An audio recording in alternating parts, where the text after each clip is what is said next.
Պարոն Ալեքսանյան, նախորդին Ռոբերտ Քոչարյանը ոդկասթի ժամանակ հայտարարել էր, որ Հայաստանում որևէ քաղաքական գործիչ կամ հայտնի դեմք, եթե լինի եւ էշի պես զրա եւ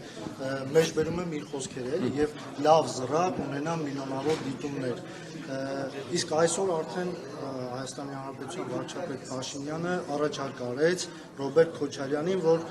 նա ինքը, եթե այդպես կամենում է, թող փորձի զրալ։ Այս մասով որևէ մեկնաբանություն կարող եք անել։ Ես կարծում եմ վարչապետի առաջարկած գաղափարը Ռոբերտ Քոչարյանը բխում է հենց իր արտասանածից, մարդը բան է ասել ու նրան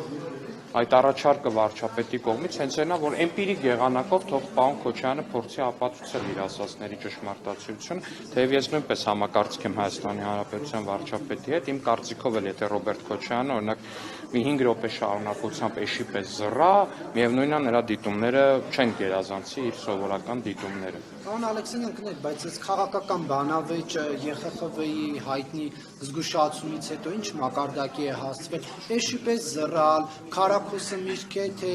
բան, ինչ էր ասել, չէ՞, կենթանի, սուջուխ կերեք, պերաշկի կերեք, Իսպանիայի մայրաքաղաքը որն է, սա ինչ բանավեճ է։ Պարոն Կիրակոսյան ջան, ինչպիսին ընդդիմությունն է, այնպիսին էլ նրանց նկատմամբ խոսույթն է։ Պարոն Կիրակոսյան, նորից եմ ասում, ինչպիսին ընդդիմությունն է, այդպիսին էլ նրանց նկատմամբ խոսույթն է։ Մենք շատ կուզենայինք, որ մեր ընդդիմադիրները լինեին օրինակ ինտելեկտուալ, լինեին կառուցողական կամ թեկուզ ոչ կառուցողական, ապակառուցողական, բայց այնուամենայնիվ լինեին նորմալ քաղաքական դիսկուրսի մեջ, խոսային ինչ-որ կարևոր բաներից։ Այն մեկը վերակացել, ասում է, ես ուժեղ եմ ինչ-որ արհեստական բանականությամբ ռոբոտային վիդեոներ ասարքում, որտեղ ինքը երկու բառ հայերեն կամ ռուսերեն կամ աշխարհի որևէ լեզվով երկու բառ իրար կապել չի կարողանում,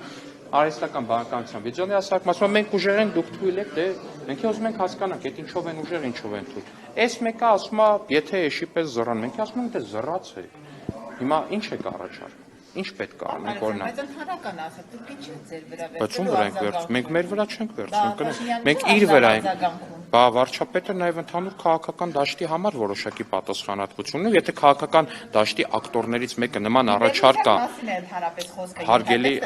Հարգելի Ռուզաննա, ես ասում եմ, եթե քաղաքական դաշտի ակտորներից մեկը նմանատիպ առաջարկ է անում, վարչապետն ասում է, դե եթե այդպես քաղաքական դաշտին ընդհանուր առաջարկ եք անում, նա ստուգենք, մի հատ զռացեք, հարգելի Ռոբերտ Քոչարյան, տեսնենք, այդ ձեր ասածը ապացուցվում է թե չէ։ Հիմա հարցը մնում է այդ, խնդրում եմ հաջորդ անգամ երբ առիթ լինի, հարցնեք պատրաստվում է զռալ Ռոբերտ Քոչարյանը էշի պես, թե չի պատրաստվում զռալ։